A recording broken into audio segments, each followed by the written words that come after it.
Hello everyone, আশা করি আপনারা সকলে ভালো রয়েছেন। আপনাদের সকলকে স্বাগত আমাদের এই চ্যানেলের মধ্যে। আপনারাও যারা আমাদের চ্যানেলটাকে ফলো করেন কিংবা আমাদেরকে অনেকদিন ধরে দেখছেন, তারা কিন্তু দেশ ও দুনিয়া সম্পর্কে অনেক কিছু জেনে গিয়েছেন। সেখানের মধ্যে আমরা কিন্তু একটা ভিডিওতে বলেছিলাম যে ভারতের সাথেই আমেরিকার বলতে গেলে ইউএস এর সম্পর্ক খুব একটা ভালো যাচ্ছে না। কেন ভালো যাচ্ছে না? কারণ আমরা জানি আমেরিকা অনেক আগে থেকে কিন্তু আমাদেরকে বলে আসছে যে আমরা যাতে রাশিয়া থেকে তেল না কিনি। এবার অনেকে বলবেন যে তেল কিনলে আমেরিকার কি ক্ষতি রয়েছে? দেখুন, ক্ষতি অনেক রয়েছে। আমেরিকা মনে করে ইন্ডিয়া এবং চায়না যত বেশি রাশিয়ার থেকে তেল কিনছে, রাশিয়া তত বেশি কিন্তু পয়সা কামাই হচ্ছে। এবং যত বেশি রাশিয়ার পয়সা কামাই হচ্ছে, তারা কিন্তু রাশিয়া এবং ইউক্রেনের যুদ্ধটাকে কিন্তু ফান্ডিং করছে। তো রাশিয়া এবং ইউক্রেনের যুদ্ধকে বন্ধ করার জন্য কিন্তু বেসিক্যালি ডোনাল্ড ট্রাম্প কি করছে? ইন্ডিয়ার উপর চাপ সৃষ্টি করছে। এর আগের দিনও একটা ভিডিওতে আমরা বলেছি যে রিলায়েন্স ইন্ডাস্ট্রি যে রয়েছে, রিলায়েন্স ইন্ডাস্ট্রির উপর ট্যারিফ লাগানো হয়েছে কিংবা তার উপর স্যাংশন লাগানো হয়েছে। রাশিয়ার কিছু প্রাইভেট কোম্পানির উপর স্যাংশন লাগানো হয়েছে এবং তারপর থেকে কিন্তু বেসিক্যালি রিলায়েন্স কোম্পানি কিন্তু রাশিয়ার থেকে তেল কিনা বন্ধ করে নিয়েছে। এবার ঘটনাটার মেইন জায়গাটাতে এসে থাকি আমরা এবার। মেইন ঘটনা কি হয়েছে যে এখন যে খবরটা বেরিয়ে আসছে সেটা হচ্ছে রিলায়েন্স শুধু কিন্তু রাশিয়ার উপর থেকে কিন্তু ট্যারিফ কমাচ্ছে না। সরি, ট্যারিফ তো বলব না, আমরা বলতে পারি বেসিক্যালি রাশিয়ার উপর থেকে শুধু কিন্তু তেল কেনাটা কিন্তু কমাচ্ছে না। এর মূল কারণ হচ্ছে বেসিক্যালি আমেরিকার মধ্যে থাকা এখন বর্তমানে কর্ন বলতে হচ্ছে ভুট্টা। ভারতের মধ্যে ভুট্টা চাষ হয়, আমেরিকার মধ্যে ভুট্টা চাষ হয়। এবার ভারতের ভুট্টা নিয়ে এবার গল্পটা কি হয়েছে? দেখুন, আমেরিকার মধ্যে যে ভুট্টাটা চাষ হয় সেটা হচ্ছে জেনেটিক মডিফাইড ভুট্টা। জেনেটিক মডিফাইড বলতে যে কোনো একটা মানে গাছের মধ্যে জেনেটিক মডিফাই করে তার মানে গুণগত মান বৃদ্ধি করা কিংবা বেশি ফসল ফলানো। তো ইন্ডিয়াতে এই জেনেটিক মডিফাইটা করাটা এখনো পর্যন্ত বন্ধ রয়েছে। বাট আমেরিকাতে এটা চলে। এবার আমেরিকাতে কি হয়েছে? এই বছর প্রচুর পরিমাণে ভুট্টা তৈরি হয়ে গিয়েছে। এবার ভুট্টাগুলো বিক্রি করবে কোথায়? এই ভুট্টাগুলো আগে বিক্রি করতে আমেরিকা চায়নার কাছে। এবার চায়নার কাছে কিন্তু বিক্রি করতে পারছে না। চায়নার কাছে যখন বিক্রি করতে পারছে না, এবার এই ভুট্টাগুলোকে তো কোথাও বিক্রি করতে হবে। এবার রিলায়েন্স ইন্ডাস্ট্রিকে ধরা হয়েছে। এবার রিলায়েন্স ইন্ডাস্ট্রিকে কেন ধরা হয়েছে কিংবা ইন্ডিয়াকে কেন ধরা হয়েছে? ডোনাল্ড ট্রাম্প বলছে যে এবার আমরা কি করব? আমাদের যে ভুট্টাগুলো রয়েছে এগুলো ইন্ডিয়া কিনে নিই। ইন্ডিয়া কিনে নিলে কিন্তু ইন্ডিয়ার সুবিধা হবে অনেক কিংবা আমেরিকার সুবিধা হবে।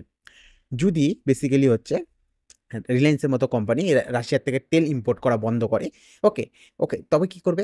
মানে তেল ইম্পোর্ট করা বন্ধ করলে কি হবে? বেসিক্যালি তারা ভুট্টাগুলো কিনবে এবং সেগুলোকে ইথানল ব্লেন্ডিং করবে। এবার ইথানল ব্লেন্ডিং অনেকটা জটিল হয়ে যাচ্ছে। মেইন কথা এটাতে আসি যে আমেরিকা বর্তমানে ইন্ডিয়ার উপর থেকে 50% থেকে ট্যারিফ কমিয়ে কিন্তু 15-16% এ নিয়ে এসেছে।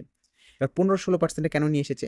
আমেরিকা বলেছে যে তোমরা যদি আমার কাছ থেকে ভুট্টা নাও, মানে এটা আমেরিকা ওপেনলি বলেনি। অ্যাকচুয়ালি এটা আমেরিকার মধ্যে এখন গুঞ্জন ঘটছে।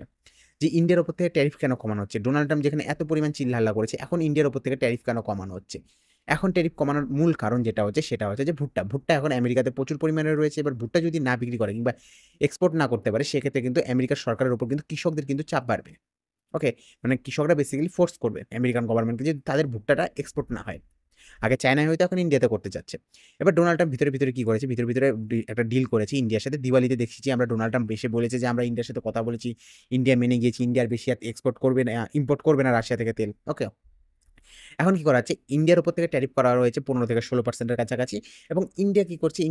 রাশিয়া থেকে তেল কেনা বন্ধ করেছে। ওকে? এতে কি দেখা গিয়েছে? এতে রিলায়েন্স ইন্ডাস্ট্রি কি করেছে? রিলায়েন্স ইন্ডাস্ট্রিকে বলা হচ্ছে যে রিলায়েন্স ইন্ডাস্ট্রি যেহেতু এতদিন রাশিয়া থেকে তেল কিনতো, সেটা তাদের লস হচ্ছিল। ওকে? এবার যদি তেল কেনা বন্ধ করে, তার পরিবর্তে রিলায়েন্স ইন্ডাস্ট্রি কি করবে? আমেরিকা থেকে জেনেটিক মডিফাইড কর্নস কিনবে, জেনেটিক মডিফাইড ভুট্টা কিনবে। এবার এই ভুট্টাটা ইন্ডিয়াতে মানুষকে খাইতে দেওয়া হবে না কিংবা সেটাকে আমরা খাওয়ার প্রোডাক্টে ইউজ করব না। তো এটা করব কি?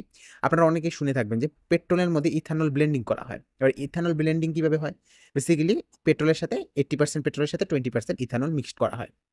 তো রিলায়েন্স ইন্ডাস্ট্রিকে কি বলা হয়েছে? রিলায়েন্স ইন্ডাস্ট্রিকে বলা হয়েছে যে তারা কি করবে?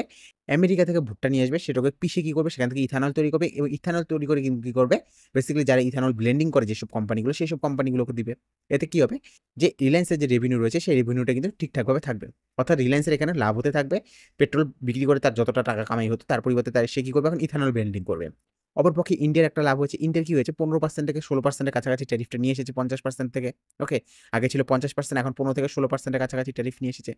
আমেরিকার কি লাভ হয়েছে? আমেরিকার লাভ হয়েছে যে বেসিক্যালি রাশিয়ার তেলটা কিনাও বিক্রি বন্ধ হয়েছে।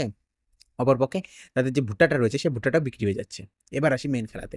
কিন্তু ডোনাল্ড ট্রাম্পকে কেন বিশ্বাস করা যাচ্ছে না? ডোনাল্ড ট্রাম্পকে এইজন্য বিশ্বাস করা যাচ্ছে না, কারণ ডোনাল্ড ট্রাম্প মার্কেটের মধ্যে ছড়িয়ে বেড়াচ্ছে। ছড়িয়ে কি বেড়াচ্ছে? যে ইন্ডিয়াকে আমি কি করেছি? যে বাধ্য করেছি রাশিয়া থেকে যাতে তারা কিন্তু কি না কিনে, তেল না কিনে। এটা হচ্ছে মার্কেটে এখন ছড়ানো হচ্ছে পুরো খবরটাকে। ওকে? তো ডোনাল্ড ট্রাম্প এসে কি করে? ডোনাল্ড ট্রাম্পের মানে একটা সায়েন্টিফিক্যালি বলতে পারেন বা সাইকোলজিক্যালি ভাবে সে একটা গেম খেলার চেষ্টা করে। আপনি জানবেন যে অনেক সময় এই কোডটা হচ্ছে আমরা অনেক জায়গায় দেখতে পারি। কি কোড রয়েছে যে কোনো একটা মিথ্যা কথাকে আমরা যখন বারবার বলে থাকি তখন কিন্তু সেটা আমাদের কাছে সত্য মনে হয়। ওকে? তো ডোনাল্ড ট্রাম্প কি করে বারবার কিন্তু একটা মিথ্যা কথা বলার চেষ্টা করে যে গোটা বিশ্বের মধ্যে যুদ্ধ আটকানোর ক্ষেত্রে কিন্তু যে ১ নম্বরে রয়েছে সেটা হচ্ছে ডোনাল্ড ট্রাম্প। ডোনাল্ড ট্রাম্প ছাড়া গোটা বিশ্বের মধ্যে কেউ যুদ্ধ আটকাতে পারে না। ওকে? তো সেখান থেকে যে জিনিসটা উঠে আসে সেটা হচ্ছে বেসিক্যালি ডোনাল্ড ট্রাম্প এখন বলার চেষ্টা করছে যে গোটা বিশ্বের মধ্যে যুদ্ধ কে আটকাচ্ছে? আমি আটকাচ্ছি। ওকে? মানে ডোনাল্ড ট্রাম্প আটকাচ্ছে। ডোনাল্ড ট্রাম্প বাধ্য করেছে ইন্ডিয়াকে তেল কিনতে। ওকে? মানে তেল কিনা বন্ধ করতে।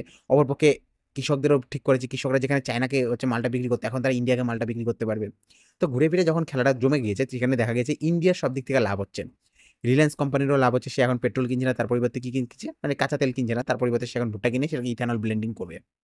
দ্বিতীয় জিনিস কার লাভ হচ্ছে? দ্বিতীয় ইন্ডিয়ান গভর্নমেন্টের লাভ হচ্ছে। কারণ আমরা দেখতে পাচ্ছি যে চায়নার কাছে বেশি হচ্ছে ট্যাক্স লাগানো রয়েছে আমেরিকার। ইন্ডিয়ার কিন্তু ট্যাক্সটা কমে গিয়েছে। ৫০% থেকে এখন ১৫-১৬% এ রয়েছে। সেক্ষেত্রে কি করবে? ইন্ডিয়া কিন্তু বেশি পরিমাণ মাল কিন্তু কোথায় পাঠাতে পারবে? আমেরিকায় পাঠাতে পারবে। অপরপক্ষে ইন্ডিয়া কি করতে পারবে? একটা আমেরিকান কোম্পানি যদি চায়নার থেকে মাল কিনে সেখানে দাম বেশি পড়ে। সেজন্য সে কি করবে? ইন্ডিয়ার থেকে মাল কিনবে। কিন্তু ইন্ডিয়া নিজে তো মাল বানাতে পারে না অত। ইন্ডিয়া কি করে থাকে? চায়না থেকে মালগুলোকে নিয়ে আসে। ইন্ডিয়ার মধ্যে যেসব বিজনেসম্যান রয়েছে তারা চায়না থেকে মাল নিয়ে আসে এবং সেই মালটা এখান থেকে ইন্ডিয়া থেকে একবারে আমেরিকাতে আমরা এক্সপোর্ট করে দিই। ওকে? সেখান থেকে যে মাঝখান থেকে একটা কমিশন বেরোয় সেটা কিন্তু আমাদের ইন্ডিয়ান জিডিপিতে কাজে লাগে। ওকে? ভাবুন একটা মালের দাম চায়নাতে ৳১০০ রয়েছে সেটা আমরা ৳১০০ দিয়ে কিনে নিই। ওকে? সেটা আমরা ৳১১০ দিয়ে বিক্রি করে দিই কার কাছে? আমেরিকার কাছে। মাঝখান থেকে ৳১০ কিন্তু আমাদের লাভ হয়ে থাকে। তো এরকম ব্যাপারটা হয়ে থাকে। কি হবে না হবে সেটা একটা দেখার বিষয় রয়েছে। আপনারা আমাদের চ্যানেলটাকে যতদিন লাইক, কমেন্ট, সাবস্ক্রাইব করছেন ততদিন আমাদের চ্যানেলটা গ্রো হতে থাকবে। আমরা কিন্তু ভালোভাবে আরো ভিডিও বানাতে পারব। দেখা হবে আপনাদের সাথে অন্য একটা ভিডিওতে। সুস্থ থাকবেন, সবল থাকবেন। Have a good day. By.